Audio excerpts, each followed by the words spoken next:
What's up, guys? Ballin with Blizzy back with another video. Week 2 of the 2026 PGA season. We're heading to the American Express. We're going to take a look at the course overview, the odds, of course. We will look at the custom model over on rickrungood.com. And then ultimately, we will find our way over to DraftKings to build a lineup. So all-encompassing here and get you ready for the Amex this weekend. And it is featuring a couple top golfers. Scottie Scheffler, #1 in the world for like 150 weeks in a row. Ludwig Oberg also there. Let's jump right in. Let's start with the course overview over on BetSperts. So this is unique. If you're a golf fan, you obviously know this is 3 courses that they play this tournament across. All 3 of them are pretty easy, fairly easy. The stadium course, obviously, over the years has been the toughest to score, but none of them are really tough tracks. So you see that here. The stadium course is the most demanding of the 3 layouts. They will rotate across the 3 different courses on Thursday, Friday, and Saturday. And then, of course, Sunday, the final round, they will play back at the stadium course. As you can see here, despite the stadium courses added by winning scores at this tournament, typically around the 25 under par range. All 3 venues are resort-style courses with pin placements intentionally set on the easier side to accommodate the amateur partners who do play alongside the golfers this week. We'll get into the field over when we look at the odds. Course history, of course. PGA West, designed by Pete Dye. Not that old, just 40 years old.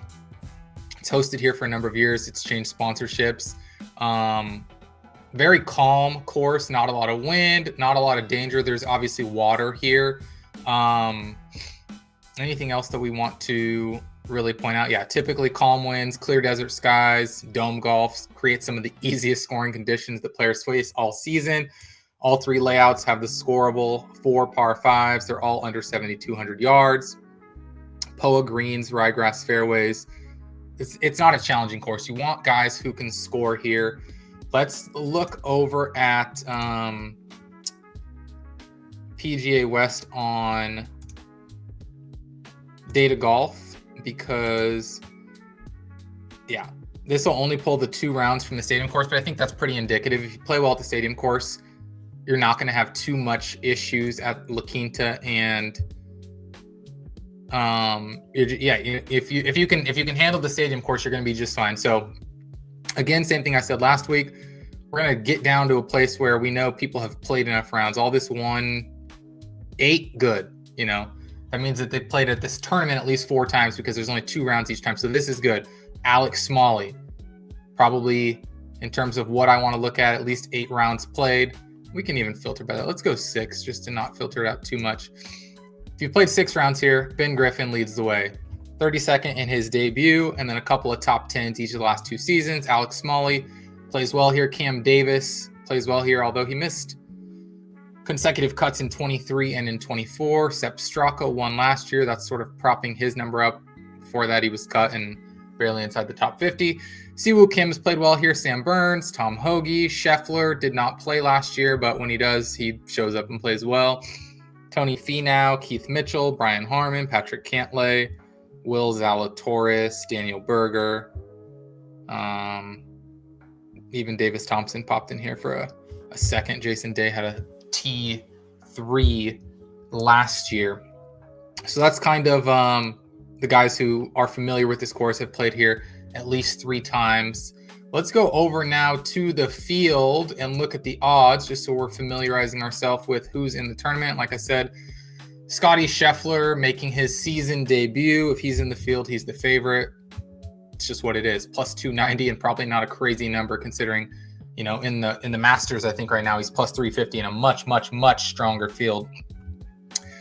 Ben Griffin might be a surprise to some to see him second on the odds board ahead of Ludwig Oberg.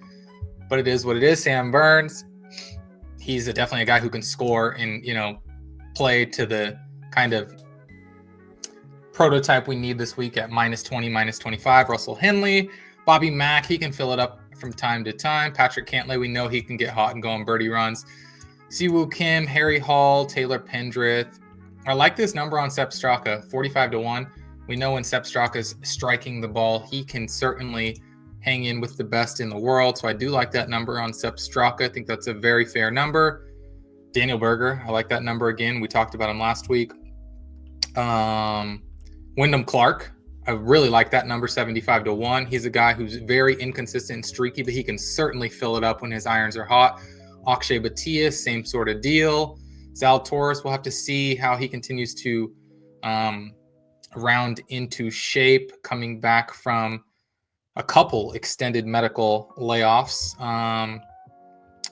Anybody else that jumps out? Max Homa, of course, can get hot anywhere. Sahith Theegala, again, he's seen a downturn in his play, but to get a guy of his caliber at 120-1, not a bad number. Michael Kim started off hot last week, kind of tapered off, but we certainly know he can hit the irons. And then probably just, a bunch of bums. Andrew Novak, I do like this number at 180, certainly. Nico Echeverria, we've seen him win. We've seen him get hot. So there's some interesting guys down the board. If you just want to say, hey, Scheffler's not the best putter in the world, and you're really certainly going to have to fill it up this week to post the winning score. So with that being said, let's jump over to rickrungood.com. In the custom model, we know that no matter what inputs we put in here, Scottie Scheffler is going to rise to the top. But let's get creative and let's make this a little bit different than we did for Waialae last week, because this is certainly an easier course. So let's take out the strokes gain total. Let's go weighted strokes gain total. I always like to see that in there. Let's go scoring. Certainly want that. Birdie or better. Let's go 15%. Let's go birdies or better gained on the field, 15%. Driving, I'm not overly concerned with. Approach, always important if you want to get the ball on the surface and have a chance at birdie looks. Putting, don't really love putting, but let's say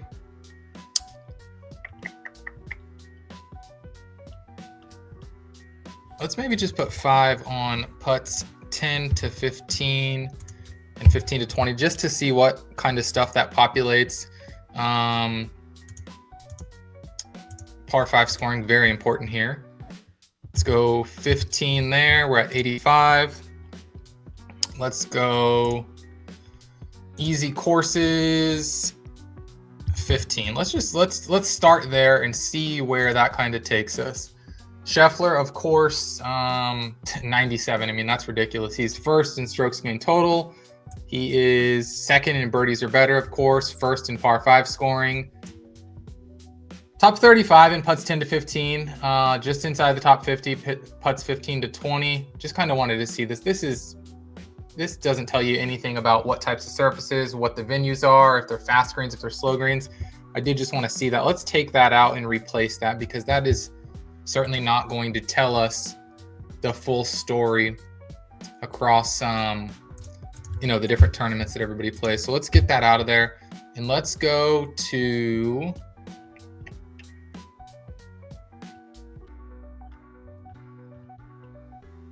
opportunities gained. We want you to be putting yourself in position to score. All right. Oh, this is ridiculous. Now he's at a 99. I mean, that's absurd. Sepp Straka, who I shouted, look at that. Sepp Straka, the second highest graded out player in this field. Let's see why. 10th in weighted strokes gained total, 22nd in birdie or better percentage, top 5 in par 5 scoring. Not the best at these easy courses, 58th, 18th in birdie or betters gained, birdies or better gained, 6th in opportunities gained. I love to see that. And 5th in greens gained. So Sepp Straka, somebody that I kind of liked the 45-1 number on, popping here early. Thor Bjornsson, Ben Griffin, not a surprise to see him. He's second on the odds board like we saw. Johnny Kiefer, we know he's a name that's coming into this season with a lot of expectation based on what he did at the lower level last year. Let's keep him in mind at 7,200, although he's not going to have a ton of round data that this is pulling from. Luke Clanton, interesting again. Patrick Cantlay. Ludwig 15th, which is interesting to see. Maybe a stay away in DFS for this high of a price tag. And there's certainly some better golfers according to the model that you can get for quite a bit cheaper. I like Daniel Berger. He's rating out 18th here, 7,800, 13th, 80th in birdie, your better percentage. Not the best on par 5, but if you go back historically, I know he was a lot better on par 5, but again, we don't know how far this data is pulling from because his rounds have been really intermittent since he's been dealing with injuries the last few years. Alex Smalley, interesting to see him because he plays well here. Russell Henley, maybe a stay away with this easier scoring model, coming in outside the top 25. Akshay Bhatia outside the top 25. Robert McIntyre outside the top 35.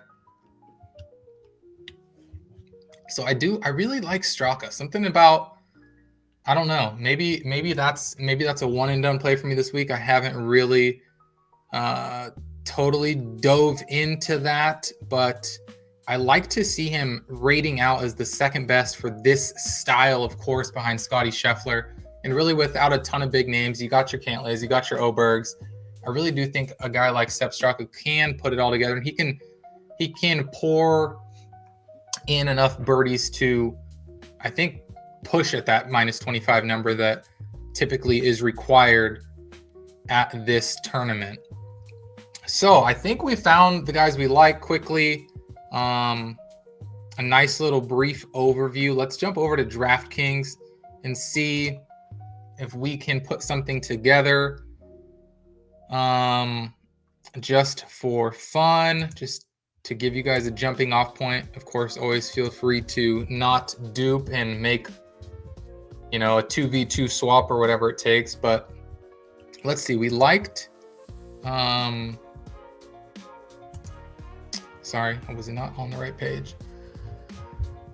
So we liked, who did we like at those lower price points? We liked Johnny Kiefer. We like Kevin Hughes, interesting. Rico Hoey's popping again. That's very interesting to me. Neil Shipley, certainly a guy who can pop. Luke Clanton in the top 10 on courses like this. I do like to see that.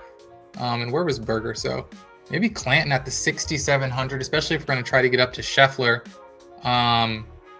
Looks like Kiefer, Clanton, and Hoey possibly as we start to build this. So let's see what we got here. Let's get Clanton in there.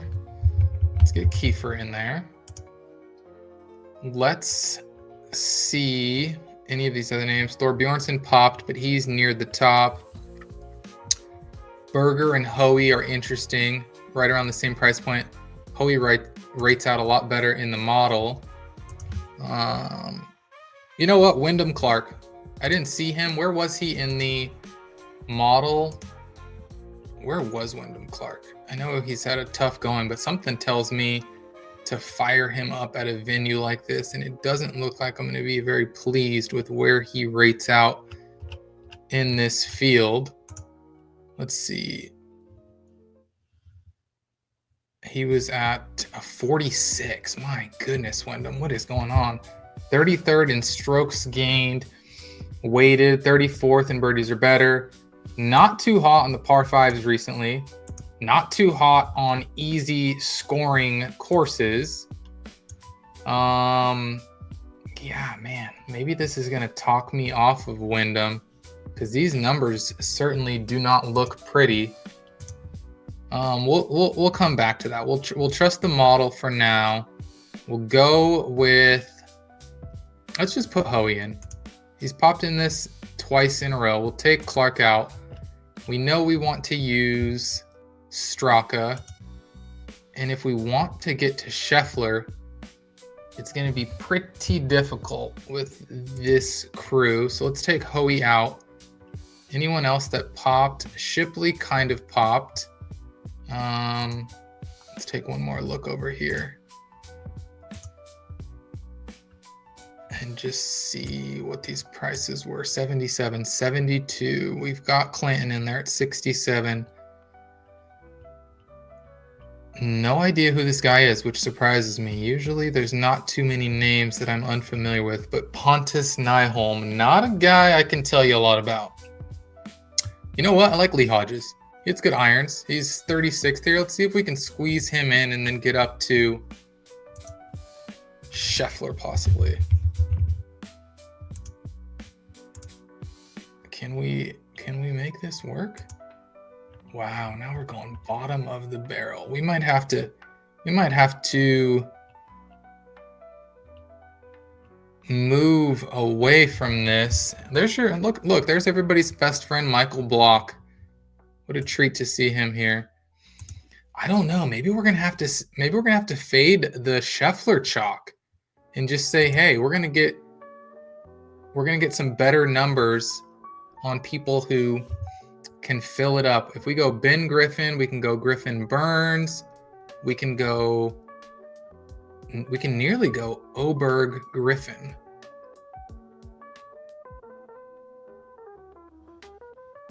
What if we take Hodges out? Can we go Oberg Griffin? Is there any name that we like at 6,400? Tom Hoagie would be very interesting to me because he can certainly hit some irons. Svensson, Pavone. You know what? Cam Davis, right? They say my guy Cam Davis plays well here. Where was he in the model? Cam Davis, where were you?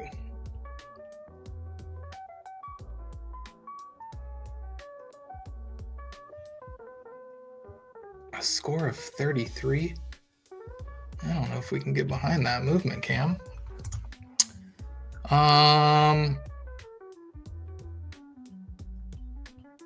Boy, this is tough down here.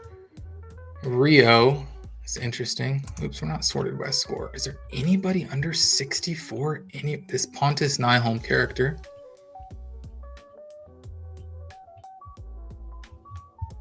Kinsey.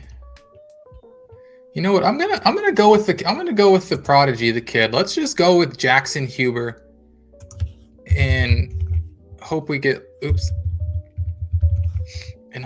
lucky because the guy has all the talent in the world. This is the lineup, folks, right here. Clanton, Kiefer, Straka, Oberg, Griffin. I think you're getting a ton of win equity between Griffin, Oberg, Straka. We know we have high upside with Clanton and Kiefer. And then let's have little Jackson show us that he can score on an easy course like he did throughout his prep and college career. So that'll do it. Previewing the Amex this week on the PGA Tour. Good luck whether it's one and done, DFS, or just straight outrights on the odds board. Those are the guys I like this week. You saw a little bit of the model. You know it's going to be an easy course, and you need guys who can certainly fill it up. So good luck this week. We'll talk to you guys again next week.